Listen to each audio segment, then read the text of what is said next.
শোৱাপাতিত সাৰে থাকে তেওঁৰ ৰংহীন চকুজুৰি।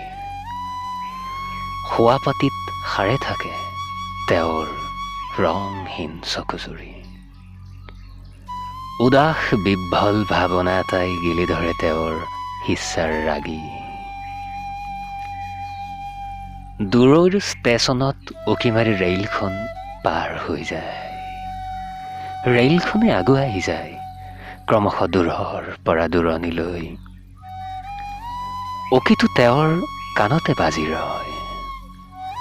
সাৰে থাকে ৰাতিটো, সাৰে থাকে তেওঁ। বুকুৰ আচুতীয়া কোঠালিটোত সপোন এটা গোপনে পুহি ৰাখিছিল তেওঁ। এইবেলি বসন্তৰ চিপচিপীয়া বৰষুণ জাকত প্ৰেয়সীৰ সতে তিতিব, গাব মধু যামিনীৰ গান। ৰাতিৰ খোজত দিনটো পিছলিব ধৰোঁতেই ঋতু এটা ভটিয়াই যায়। প্ৰেমৰ পাতকাই বগাই বগাই তেওঁ এজাক বৰষুণৰ প্ৰাৰ্থনা গায়। আলোড়ন উঠে আকাশত,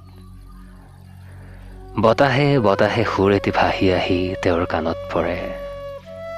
নীলা ব্লাউজৰ কাষলতিত আঁতৰ সানি এইবাৰ হেনো তেওঁৰ প্ৰেয়সী নাহে। আহ, কি যে বিড়ম্বনা, মেঘেও কৰে তেওঁৰ সৈতে প্ৰতাৰণা। কোনোবা অচিন ষ্টপেজত বাস কৰে এতিয়া তেওঁৰ প্ৰিয় চহৰৰ প্ৰিয়তম নাৰী। আঙুলিৰ ফাকেৰে সৰকি যায় আবেলিৰ ৰদালি। জুইশনা বিষাদৰ নৈখন বুকুতে নিচুকাই থৈ নিসংগতাৰ সতে আলাপ ৰচে এতিয়া তেওঁ। যৌন, তৰা, আকাশ তেওঁৰ ভাল নালাগে। এনেদৰেই শূন্যতাত যাবলৈ ধৰে এতিয়া তেওঁৰ আজীৱন সাধনাৰ সৰগ।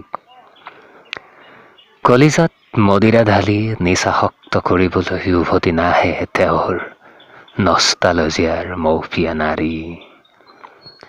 সাৰে থাকে ৰাতিটো, সাৰে থাকে তেওঁ। এনেদৰেই